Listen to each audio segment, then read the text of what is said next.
Okay, everybody, welcome back. Today, we're going to be talking still about the 1970s, particularly today's focus is going to be on television during the 1970s. And the 1970s was a really interesting and game-changing decade for television in the United States. So let's talk a little bit about TV. So before I get in, I'm going to tell you a couple things that aren't really on the slides here that are kind of important. So one of the things that had always, a couple of things that had always been popular uh, in the 1950s and 60s as television grew were popular variety shows like the Ed Sullivan Show and others. By the early 1970s, they're kind of losing their favor and popularity. So in the early 70s, we see those shows kind of go off the air.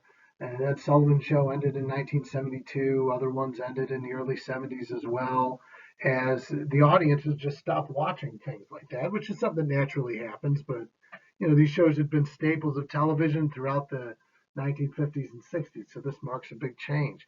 Another big change in terms of television in the 1970s was the declining popularity of the Western. Westerns had always been popular programs ever since the 1950s, as they speak to the American experience and that rugged individualism that we talk about. But by the 1970s, they're losing popularity as well. The most popular shows like Bonanza and Gunsmoke would see their ends during the 1970s, in part due to losing popularity, also in part because of untimely deaths of major members of the show's cast. And we see the Western show kind of fall out of vogue or fall out of popularity. The other style of programming we see kind of lose its popularity in the 1970s is the family sitcom. Um, the family sitcom shows that like the Donna Reed show or things of that nature that were you know Leave It to Beaver type shows, things like that that had always been popular throughout the 50s and 60s, also lost popularity and gave way to a younger audience that was more interested in seeing programs about social issues and social concerns and things like that. We talked about from the 1960s the popularity of the hillbilly shows or the rural comedy shows. They also lost popularity, most notably in 1969-70. In that year, the top show, the most popular show on television, was the Beverly Hillbillies. After that season, it was pulled off television because almost immediately producers and TV figured it was time for a new change and a new style of programming. So in the 1970s, it's also almost as a complete 180 um, in terms of the type of programming that's going to be shown. It's going to be more controversial, it's going to be more adult oriented, et cetera, et cetera. The one exception to this, of course, is a show you're probably familiar with called The Brady Bunch. Interesting thing about The Brady Bunch, while it kind of stands up as this late 60s, early 70s family comedy and the quintessential family comedy show, it actually wasn't a particularly popular show in its time. It didn't actually become popular until people started watching it in great numbers in reruns when it became kind of this famous show that everybody loves. So what we see in the 1970s is television continuing to cover a lot of the issues that they had covered before, but also covering issues that they were afraid to cover before. Television is probably the best reflection on what life is like during a particular time. That's why I hope when you watch the three episodes I'm having you watch from the 1970s, you'll kind of examine that and get that as we kind of go through 70s TV. That these shows really represent their period. Okay, so we see television cover a lot of issues, but they do it a lot in a lot more direct and controversial manner. Okay, we saw the civil rights movement being addressed by shows from the 1960s, but in a very non-confrontational way. In the 1970s, issues such as race, such as uh, rape and sexual assault and the Vietnam War and Watergate and women's rights and everything you can imagine are front and center and are directly addressed and attacked throughout the course of the decade, which is a big change. Okay. Another big change we start to see during the 1970s is more shows that feature African American characters, and shows that feature female-led programs. This was also something new. We never seen before before the mid to late 1960s, any show that the lead stars or the main stars were female, and even less so shows where the main stars were African Americans. This is part of the so-called blaxploitation movement of the 1970s. Blaxploitation basically means that with the civil rights movement and the successes of that movement, people in Hollywood figure it's time to start to cater to the African American audiences that are out there. So they start to make shows that appeal to African American people, and talk about their experiences and their families and things of that nature. So we see that happen kind of for the first time. We'll get more into that later. Another thing that we start to see that becomes really popular during the 1970s are what we call buddy cop shows or police dramas. The closest we would get to police dramas was something like a Perry Mason or something of that nature that we watched from the 1950s. There was serious limitations by the television networks on what could be shown on TV, and in particular when it came to violence. So television was very limited in terms of what they were allowed to show, and what what could be done. You kind of have big shoot 'em up violence and people bloody and getting killed and that sort of thing. So police dramas had to be very careful in terms of the sort of things that they would show. But the way we did this in the 1970s is doing shows that would have a couple cops, where they would have a relationship where they joke around with each other, but then also would go after criminals and bring them to justice too. And criminals would range from murderers to rapists to drug dealers and things that television would never really address in any time before the 1970s. So we're seeing a changing and a weakening of those standards that had existed before about what's okay to be on TV and what's not.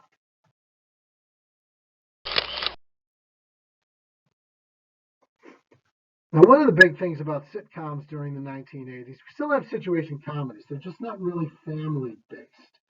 The humor of in the early 1970s is much more adult, and it brings about new popularity of shows in ways that we haven't seen before. One of the big things that these shows really address, and they try to do so in a humorous way, are some of the social weaknesses that exist during a time, whether it's poverty, whether it's different perspectives about women's rights or the Vietnam War or homosexuality or other relations. They often express, really, in many ways, especially when Watergate happens and all that, how little faith people have in the direction of society at the time. You notice in a lot of these shows, particularly a little bit in the ones that we'll be watching on your sheet there, that people bicker at one another a lot. There's a lot of arguing and disagreeing, and there's not a punchline where everybody laughs and everybody's happy, like at the end of the I Love Lucy episode that we watched. The humor comes in the anger that people feel about the world around them, and that's very much portrayed in a lot of the programming that exists during the 1970s. So you're going to see that too when we get into watching this. Probably an iconic moment in the 1970s was the debut of Saturday Night Live in 1975. It was a direct,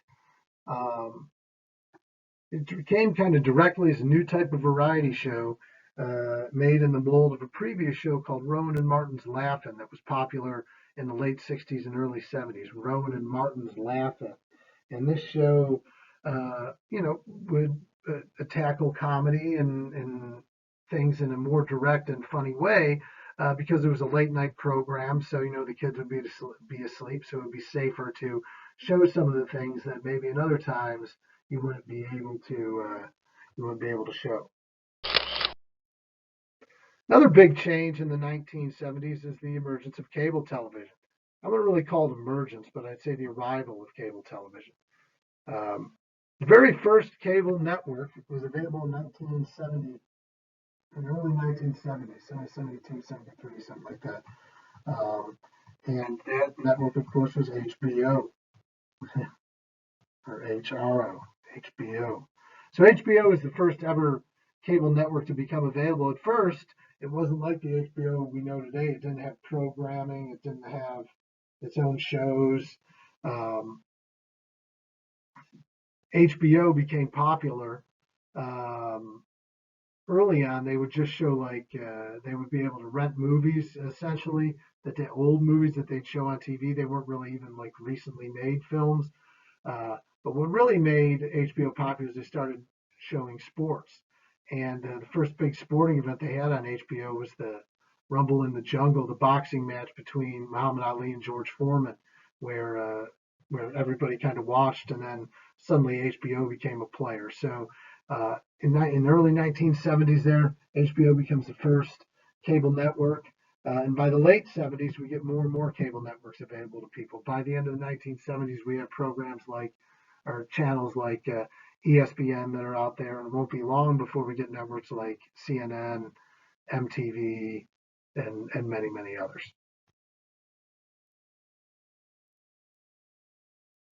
All right, so let's go a little bit over some of the popular television genres that come around in the 1970s. I'll talk about all these a little bit. For one, of course, you still have situation comedies, although they're very different than the ones that you saw before. You have the very cynical and man at the world type shows that do address a lot of social issues, such as All in the Family. Other shows that are very adult oriented, like the Bob Newhart Show, is another popular one. Early in the decade, you have family comedies like the Brady Bunch, but they're kind of out of popularity, so you don't see a whole lot of family comedies like we know from other time periods. So the family comedy is kind of out during this time, but the Brady Bunch is obviously one that's resonated over time, but um, actually wasn't super popular when it was first on. People now are gravitating more toward shows that are more adult oriented, like the Bob Newhart Show, or shows that are going to go after controversial topics and are very cynical, like All in the Family. One of the interesting things about a show like All in the Family, uh, the show's producer, a guy named Norman Lear, uh, used characters that were really popular as guests on his show and used them to make spin-offs to have their own series. If you've ever watched the Golden Girls, Dorothy from the Golden Girls was made a guest appearance in All in the Family, and it was really well received. So she got her own show at that time called Maude, which was really popular in the 1970s and also addressed some very controversial issues. Okay, so it's like, we talk about expanded universes and things for films now. In the movie industry, TV had expanded universes of their own in the 1970s, where you would get all these spin offs of different shows. See, cop shows emerged during this time. Buddy cop shows like Starsky and Hutch and Hawaii Five-O, which was kind of similar. The characters were the same as the Hawaii Five-O that's on today, if you ever watched that. Um, but the stories are certainly a lot different. So we have buddy cop shows here where they're going after things like drug dealers and murderers and really bad folks. Other ones where you have kind of individual cops that are kind of like tough guys that bend the rules a little bit, like Kojak was another popular one from the 1970s. So you have a lot of cop shows becoming popular that are also very controversial because of their depiction of violence. A lot of people called for these shows to be taken off the air um, with limited success in that area. We see the emergence of black exploitation, as it's called. We'll talk about black exploitation more when we talk about movies too. We see shows led by African American characters, Sanford and Son, the Jeffersons, Good Times, What's Happening. Later in the decade, you have Different Strokes. So you have a lot of different shows in the 1970s that are very popular that feature African American families and depict their struggles.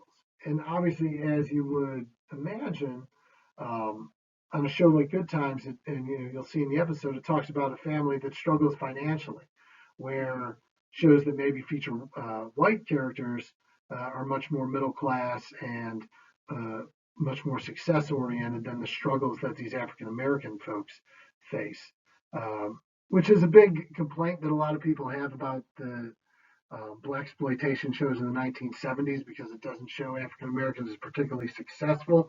But the fact that we have shows about African American characters is a big um, is a big jump there. By the mid to late 1970s, people were getting kind of tired of these shows and these sitcoms that would talk about social issues.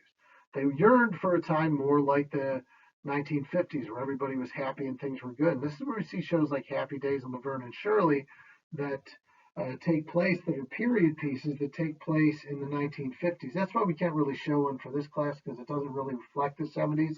But it does in the sense that by the mid to late 70s, people want to go back to the way things were, when things were happier and people were doing well, and there wasn't as much cynicism. In the latter half of the 1970s, these are some of the most popular shows on TV. Happy Days was #1 year. It spawned a kind of an expanded universe. It spawned, lived in kind of the same universe as Laverne and Shirley. That came the very next day. Also a show that features two major female characters. And that was the #1 show the following year. Okay, so we're seeing those as very popular. We see a lot of female-driven programs too for the first time. The Mary Tyler Moore Show was kind of the first one there in the 1970s, showing a successful female woman. Maude, I mentioned that before, with Dorothy from with B. Arthur, who was Dorothy in the Golden Girls. Then you also have shows that also exploit sex a little bit too, where this is sometimes what we call jiggle TV. Charlie's Angels was basically a female cop show that would kind of fit up there. But what they really did was lost the careers as sex symbols of women like Farrah Fawcett, Kate Jackson, and Jacqueline Smith, where, yes, it's pretty impressive that we have these women crime fighters, so to speak, but they're also chosen to be in these programs because they're, very attractive. You see them in a lot of episodes wearing very little clothing, bikinis, and things like that. So it's also kind of exploiting these women because of their, sexual attractiveness too, which is something that we see in the 1970s. It's what they called actually during the time jiggle TV.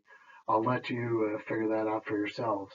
But shows like Charlie's Angels and Wonder Woman exploit this, as you have powerful women, but they're also being, kind of used for their attractiveness and sexuality as well. Here's a few just, other things. Welcome Back, Kotter was a popular show in the 1970s about a teacher in an inner city neighborhood. There's All in the Family, Sanford and Son, black exploitation show. Fred Sanford ran a junkyard, right? Jefferson's was another black exploitation show. Sesame Street debuts in the 1970s, so we see Sesame Street come around for the first time. You also get shows like Starsky and Hutch and the Brady Bunch, of course. So that's all I got for you today. We're going to have a thing on the movies tomorrow, and we'll talk about this on Wednesday. That's it. Later on.